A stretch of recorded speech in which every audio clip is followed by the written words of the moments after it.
Graça e paz do Senhor Jesus, queridos irmãos e irmãs, sejam todos muito bem-vindos ao devocional de hoje, aqui no canal Ministério Zoe, vivendo a vontade de Deus. Que o Senhor te abençoe e te guarde, que o Senhor faça resplandecer o seu rosto sobre ti e te conceda graça. O Senhor volte para ti o seu rosto e te dê paz. Amém? Que Deus abençoe poderosamente o seu dia e hoje, nesse devocional de hoje, nós temos como tema as preocupações da vida. E antes de nós podermos meditar no texto base desse devocional, eu quero poder começar esse devocional, além de abençoando a tua vida, como nós começamos aqui, liberando uma bênção sobre você. Eu quero poder estar orando por você neste dia, para que você possa receber tudo aquilo que Deus tem para a tua vida. Que todo mal se quebre e que você tenha um dia abençoado. E que aonde você colocar as suas mãos e as plantas dos seus pés, ali haja prosperidade e bênção do Senhor na sua vida. Amém? Curva sua cabeça, deixa eu orar por você. Poderoso Pai, em nome do teu Filho Jesus Cristo, nós damos início a esse devocional, consagrando ao Senhor a vida do teu filho, da tua filha, que aqui está conosco. Que as bênçãos do Senhor, Pai, recaiam sobre a vida dos teus filhos. Que o Senhor estenda as tuas mãos, guardando e protegendo os teus filhos, na frente, na retaguarda, do lado direito, do lado esquerdo, que as tuas mãos estejam cercando os teus filhos. Que o Senhor guarde a família deles. Que o Senhor guarde a entrada e a saída dos teus filhos. Que o Senhor sempre conduza os teus filhos em paz e segurança. E que as preocupações da vida eles entreguem inteiramente ao Senhor nas tuas mãos.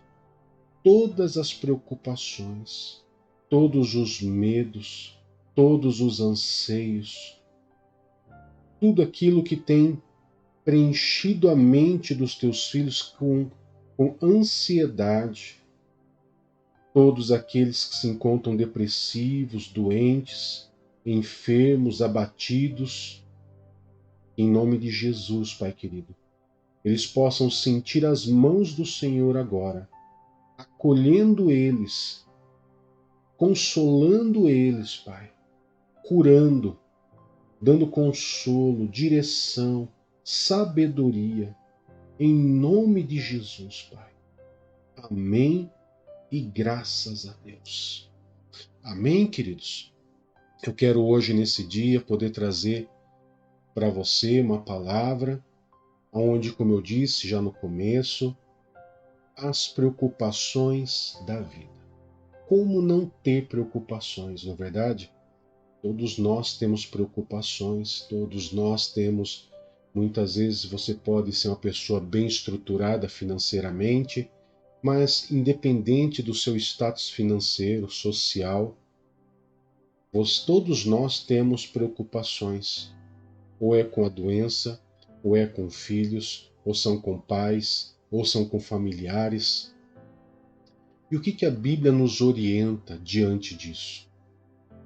A Bíblia, no livro de Mateus, que eu vou colocar na tela para que vocês possam acompanhar comigo, o livro de Mateus, capítulo 6, versos 25 a 34, vai nos trazer um direcionamento muito claro para nós com relação às preocupações da vida. E nós vamos conversar um pouquinho, meditar um pouquinho sobre esse tema, para que você hoje possa meditar nessa palavra e saiba lidar com as preocupações do seu dia a dia.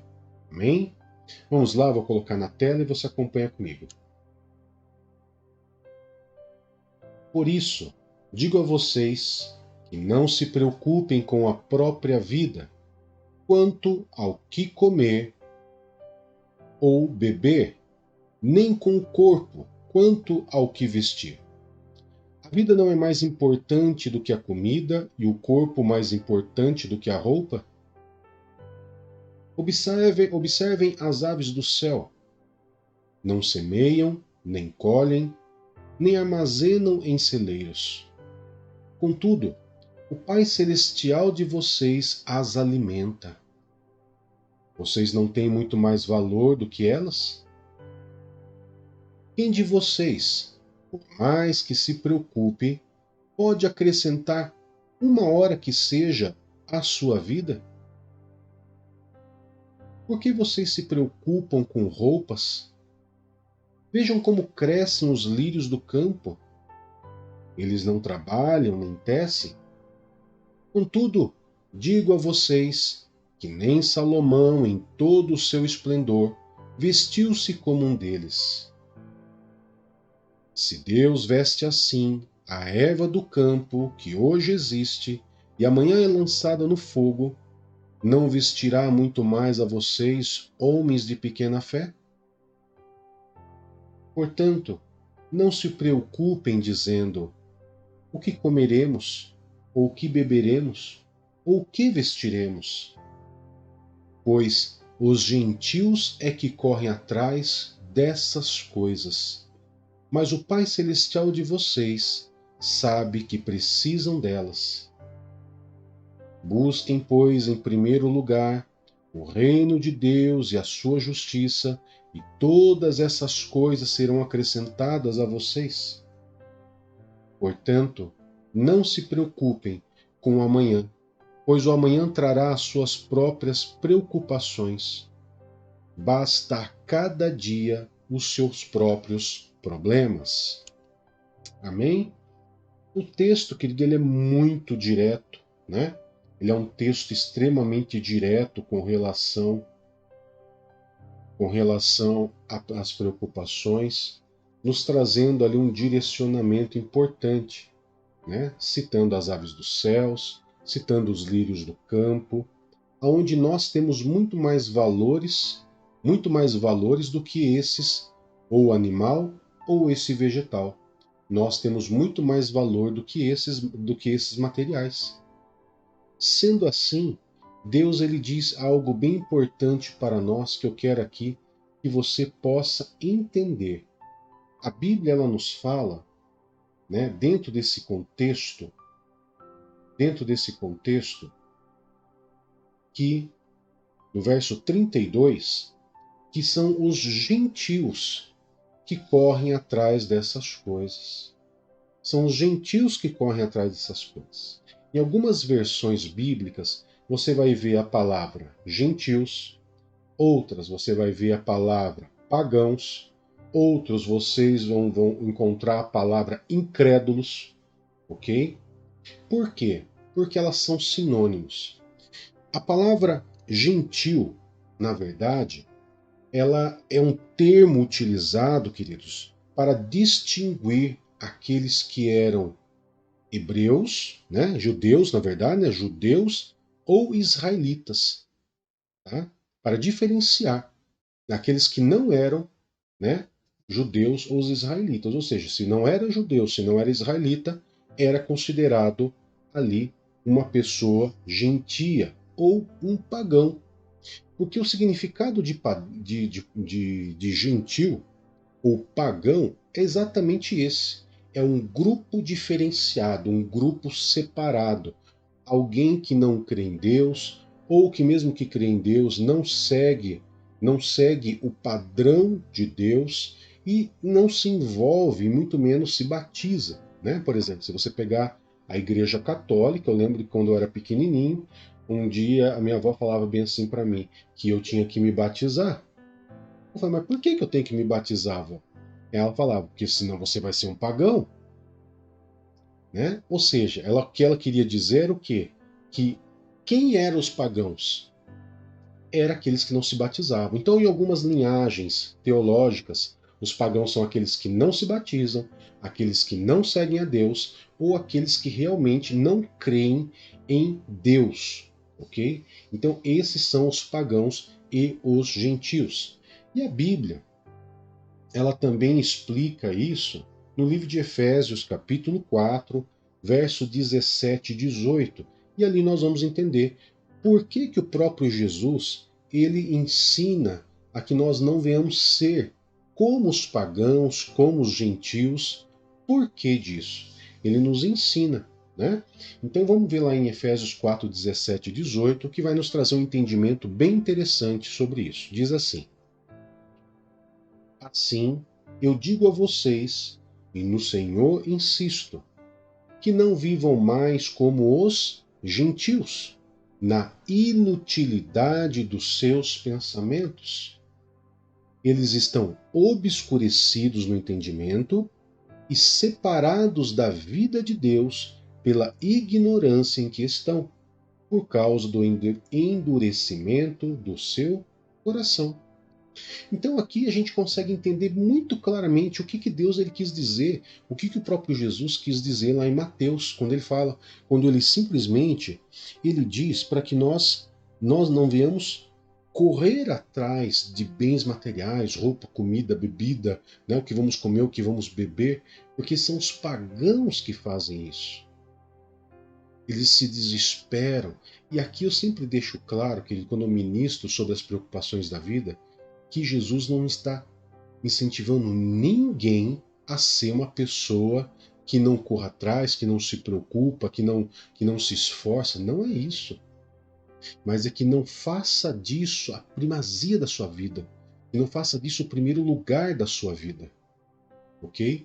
Porque quem que coloca dinheiro, roupa, comida, bebida, status em primeiro lugar? São os pagãos. Por quê? Porque eles não creem em nada disso. Agora, aqueles que creem em Deus, Deus abençoa essas pessoas com prosperidade, ou seja, não deixa faltar nada. Você que confia em Deus, Deus não vai permitir que você sinta falta de nada, ok? Deus não vai permitir. E por que o próprio Jesus ele ensina, olha, não seja como os gentios? E no Efésios 4:18 ele disse claramente, por quê? Porque aqueles mesmos cristãos que agem como gentios, que agem como pagãos, elas estão tendo as suas mentes o quê? Obscurecidas. Não estão tendo entendimento, né? Estão com o seu coração endurecido. E tudo que ouviram da palavra de Deus parece que entrou por um ouvido e saiu por outro e nada aconteceu. Então Jesus ele nos traz um direcionamento claro, que nós devemos buscar em primeiro lugar o reino de Deus. Ou seja, quando eu aceito Jesus como Senhor e Salvador da minha vida, né? Eu me batizo, eu ando com Deus, o que, que acontece?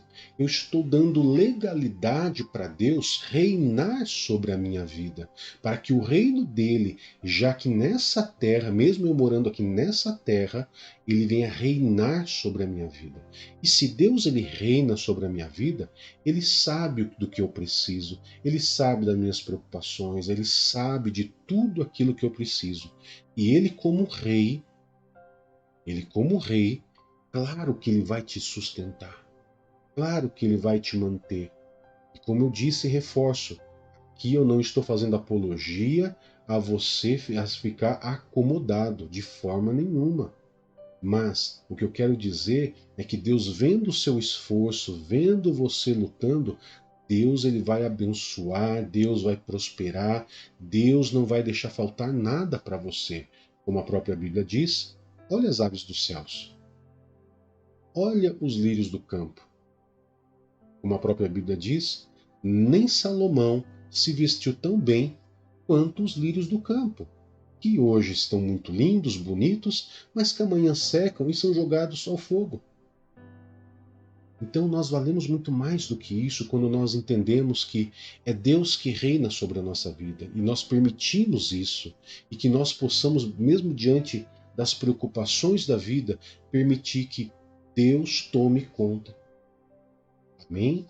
Então que você guarde essa palavra com você em nome do Senhor Jesus e que o seu dia seja tremendamente abençoado em nome do Senhor Jesus. Amém? Eu quero agradecer você por poder estar aqui com a gente e que você se inscreva em nosso canal, curta, comente e compartilhe as nossas mensagens. Amém? Que Deus te abençoe, que Deus te guarde. Até mais. Tchau, tchau.